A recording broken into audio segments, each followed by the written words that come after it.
Spotlight Media presents the Second Generation Talk podcast, a podcast by the second generation for the second generation.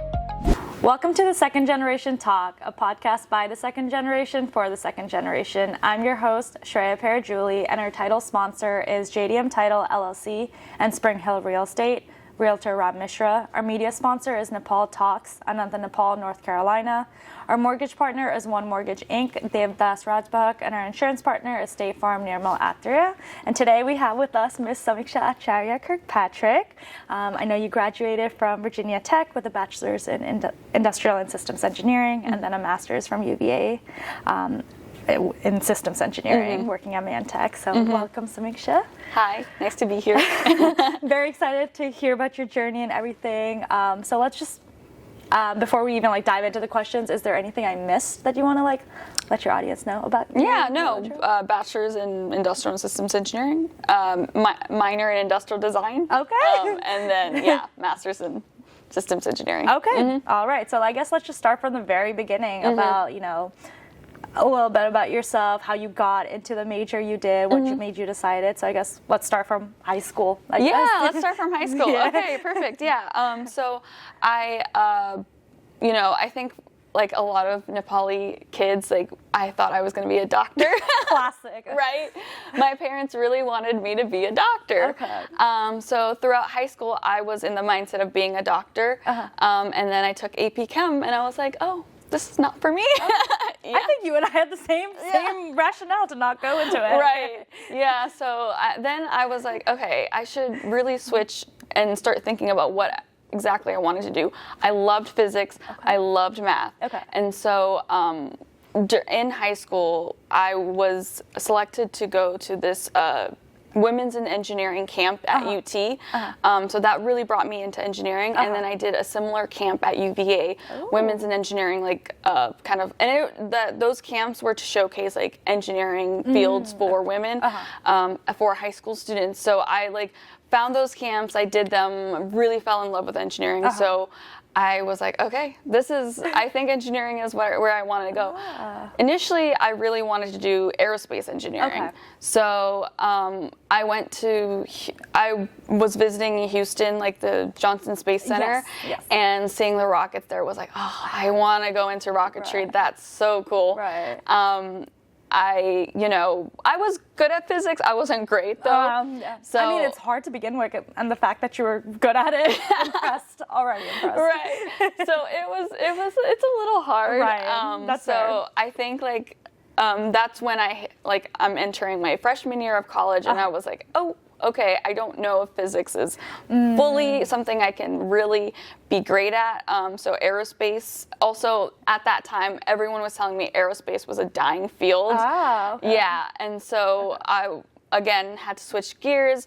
One of my best friends, she was doing industrial and systems engineering. Okay. And I listened to the field, saw how versatile it was, and then I chose ISC from there. Okay, so I guess you talked about how your parents wanted you to be a doctor, and then you switched into wanting to go into engineering. Yeah. Did you get any pushback when you were like, oh, I'm going to do that? Or were they like, okay, whatever makes you happy? I think they saw how much effort I put in high school. Yeah. And so if I was really adamant about not going into med school, they probably realized, oh, she probably is at her wit's end. Right. She needs to, do what's best for her. Yeah. So how was the process of getting into tech and engineering? Did you find it difficult, or do you think you had all the good resources from high school to get into? Yeah. So I didn't even get into tech, into engineering initially. I was in university studies, which also made me realize maybe I could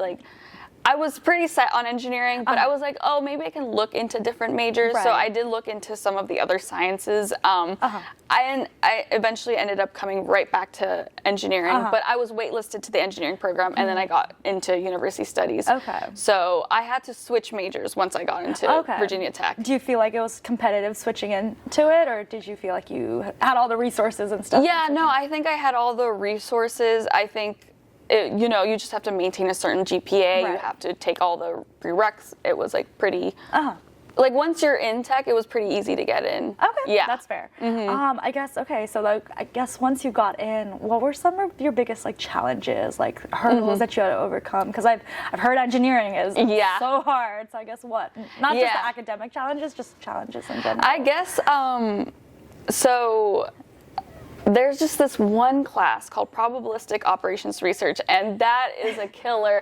That was like my biggest killer for engineering, where I like contemplated, should I even be here? Right. And I passed it, so I was like, okay, you know what? If I You're meant to be here if you pass that, And I think like coming out of college, and now being in the workforce, like if there's anything I would tell like younger kids, if you're contemplating engineering and you're in the engineering program and you're struggling so hard, like just do it, because the outcome, like the career outcomes of it is so valuable that like, you know, it's just 4 to 5 years of really hard work for like a lifetime of payout. So, which I think is very important, because you know, gotta push through the hard things to get to that. Yes.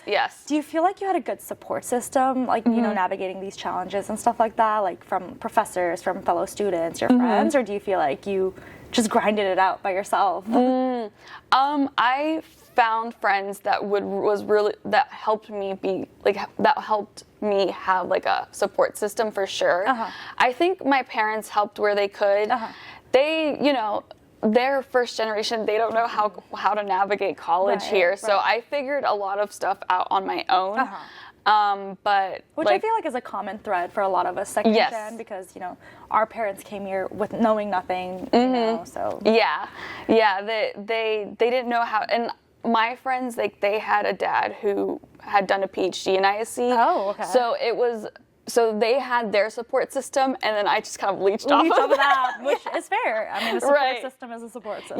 So they helped me a lot, and so I did. Do you feel like you ever experienced an imposter syndrome, like being in the field that you are? I mean, I'm not sure like how male dominant, female dominated it might be, but did you ever feel? Yes, I think especially now with the role I'm in, a lot of my coworkers are at PhD level, and so I am here with a master's, almost finishing my master's, and I'm like, oh, how did I get here? Right. Yeah. I mean, clearly you're meant to be here. Even if you're, you know, don't have a PhD, you clearly know what you're doing.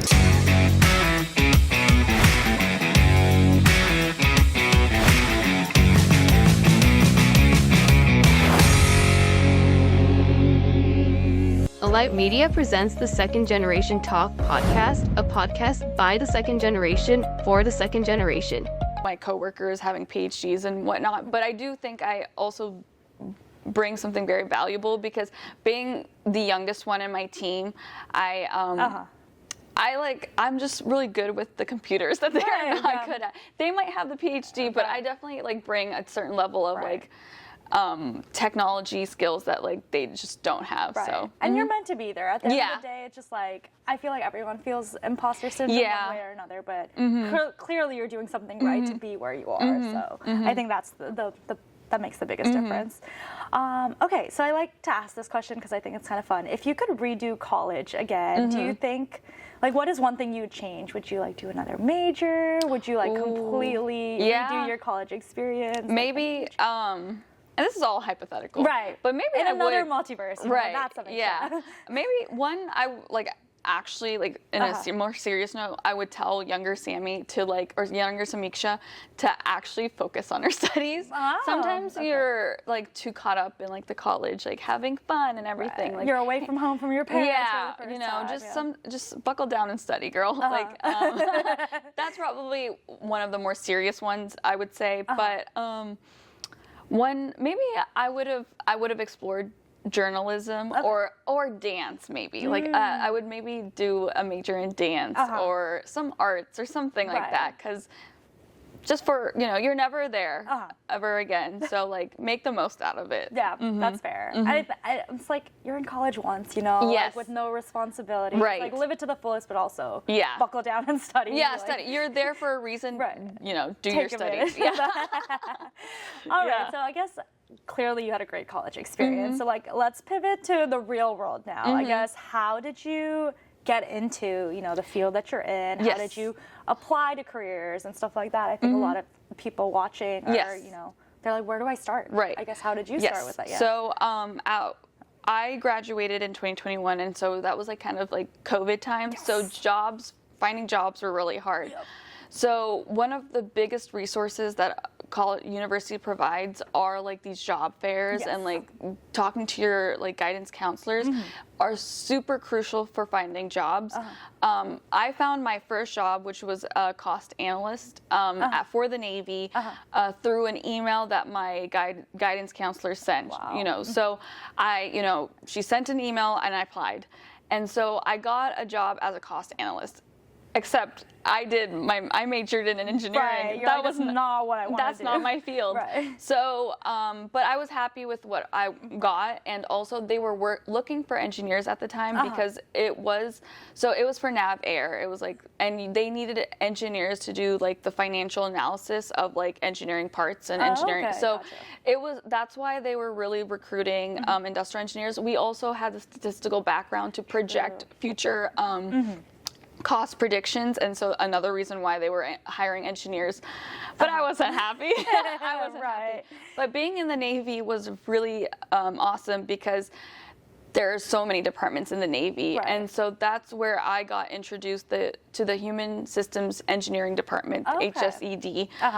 From there, in the Navy, I was able to do like these like shadow opportunities, and I was in a rotational program, so they like make you go external to your department and do like a 6-month rotation. Okay. And I did my 6-month rotation in the Human Systems Department, and during that time, I did a huge like research project, which was it was a Navy anthropometric project. We were basically measuring the current pilot fleet. We were just measuring their body to make our aircraft like more suited for the current fleet. That's very interesting. Yeah, the last time they had done a research project like that in the Navy was in the 1960s. Oh, wow. Which, comprised of mostly white males. Okay. So female pilots, African American pilots, Right. like just people of color pilots were not part of that study. So Right. this time we really did focus on those kind of demographics to get, And how did that feel to like be part of like such a big like research project? Like that? It was amazing. You know, because also like there was a little side project happening during that huge research, which was like it was like an ergonomic study where I was just interviewing some of these pilots about the pains that they're feeling. A lot of helicopter pilots, they get neck pain right here because they're like the helicopter vibrates so much that it like kind of like makes like your neck go bad. And so I was like interviewing them. I interviewed one helicopter pilot mom who just was postpartum and she was breastfeeding, and she like when I was trying to do my ergonomic study, which is like I was just trying to get her to like check 6, which is like just turn your heads. She was in such pain, and I just like it broke my heart because she has to pick up her child, you know. And so like knowing that kind of work will help the future pilot fleet, maybe we could reduce some of these like musculoskeletal like disorders and stuff like that. So it was so much fun, but it felt very like meaningful as well. Which I think is important, like to see the work like provide meaning, giving back, things like that. I guess, how did you get recruited for that project, or did you like just apply and you were like the lucky pick? Right. Like, how did you? So I really like sent my resume throughout the human systems. I was like looking at like supervisors and sending out my resume, and that's how I. There was one lab manager in the HSC department. Who was doing her PhD in industrial and systems engineering too. Okay. So I was like, oh my God, like you're doing a PhD. And so we chatted, and she was like showing her ergonomic work and like all the work she does. And it was like, I just felt like I fell in love, like, it was like a professional love, and she's just such an amazing person, and she was such a good mentor to me. So finding her and then being on her project was how I got in. And I feel like there's a piece of advice there. Don't be afraid to reach out to people, clearly. Oh, for sure. Yes. Please reach out to people. Just put yourself out there for sure. Like, and, talk about your passions because you never know. Because it clearly got you to somewhere where you're like very happy. And just having that background as her, I think really opened that door for you. Yeah. For sure. Okay, so I guess let's talk about mental health. I think that's also very important because, you know, we're constantly working, you know, 9 to 5s, like work. Like it's a very fast-paced lifestyle that we live. I guess, how do you reset? How do you take care of your well-being? Like, what are some hobbies you enjoy, and how do you just like decompress? Yes.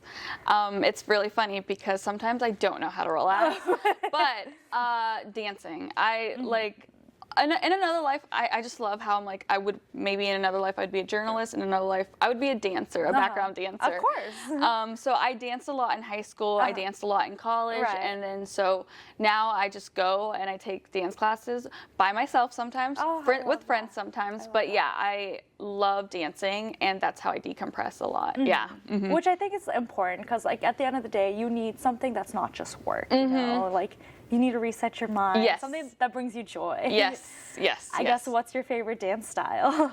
Ooh, so I think after, I did a lot of Bollywood growing up, like in high school and college, but I think after college I've been really into hip hop. Like I've, you know, done a lot of hip hop classes, but one really cool like style that I've learned recently is Vogue. So it's like this, it's a drag queen dancing where they just kind of like, you know, it's very expressive. Yeah, they're very expressive, and it's just like they're on the floor, they're up, they're like using their hands. It's so, but it's a lot of fun. It's so different, and I love that. So you're always willing to try different dance skills. So. Awesome. Okay, let's pivot back to some more advice that you want to give. I guess, what do you wish more like second gen students like knew about, like, you know, choosing a major in general, if they want to go into STEM, if they want to go into engineering? Like, how do you get your foot in the door? Like, what advice would you? Have a good GPA in high school. Like, grades matter. Right, grades do matter, but you know, if you don't have the best GPA, that's okay. Like, you know, go to community college, like get your associates and get into like a nice university, or maybe a somewhat decent university. Try to get into engineering or any kind of STEM field and just push through it. I think that's like, just push through it. I think, you know, we quit when it's hard, but guess what? It's so much better outside. Once you succeed and push through the hard part, and you barely use the hard stuff from college in your job. So, you know, like when you're really grinding out that multivariable calculus like assignment, like as much as you want to cry, just know that you're gonna be done from that semester, and then you're never gonna touch it again, or you might, depending on your field. But just push through the hard part. Just push through the hard parts. Yes. Okay, so I guess, what's next for Samikshya? Oh my God, what's next for me? I'm probably, I think I've been really working in like the government sector, maybe something in the private industry, just so I could have more flexibility of more, you know, with things. But yeah, staying in this field for sure, human factors field, doing more dancing, and just living life. Which I think is important. At the end of the day, you still got to live life. Awesome. So I guess anything else you want to add, Samikshya? Any advice? Anything you want to share? Just anything in general? Feel free to like reach out to people. I think we get nervous about like embarrassing ourselves, but there's no thing like embarrassment is a social construct. Just do your thing, like just do it. You know, do what makes you happy. Do what makes you happy. Do what gets you where you need to be. And sometimes you might fail, and sometimes you might not fail. So and clearly you're succeeding. So I would like wish you the very best. I feel like you're doing a lot of great work, and I can't see where life takes you. Thank you. I wish you the best too. Thank you. Thank you for watching the Second Generation Talk, a podcast by the second generation for the second generation. Be sure to like, comment, and subscribe, and follow our YouTube channel, and be sure to look out for more episodes. Thanks for watching.